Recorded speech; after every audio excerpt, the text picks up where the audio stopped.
In my first indie game project, Witch Path, there will be bosses to fight as the player progresses and explores the world.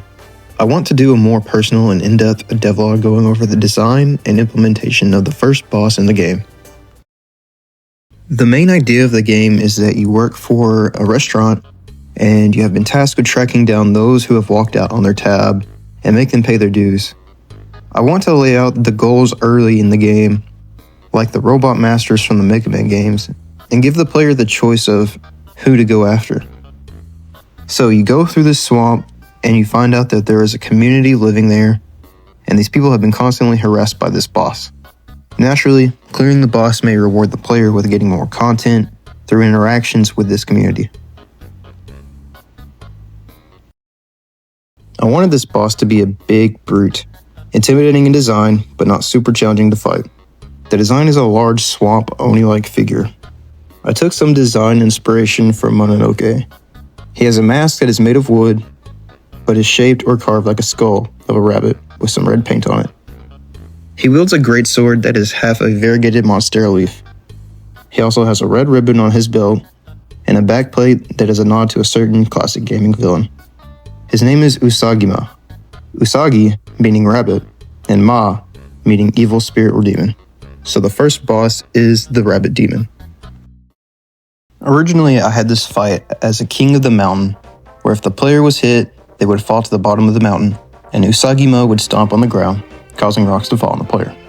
However, I thought this was not the best design because it took the focus away from the boss, as they were placed in such a large arena.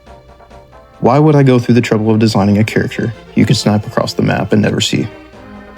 So I decided to recreate this fight in a small arena one-on-one.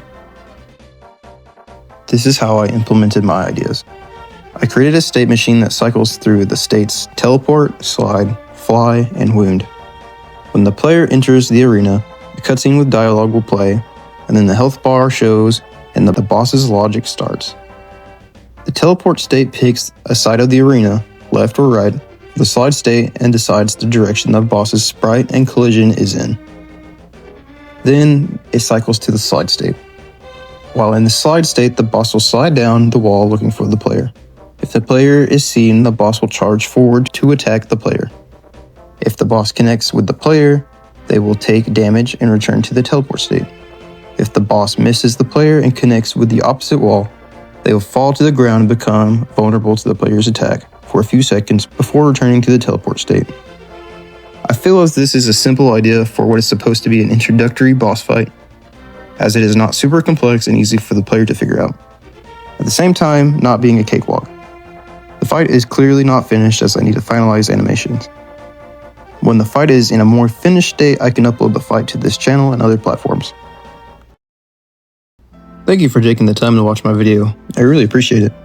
If you have any comments or ideas, please leave a comment, and if you like this video, give it a like and follow for more videos. I have other things I've worked on that I'm proud of and want to showcase on this channel, like my dialogue system. I also want to do videos on ideas that I am debating on implementing. I'm not used to content creation as this is something new I'm figuring out, so please bear with me, and I appreciate your support and we'll see you later.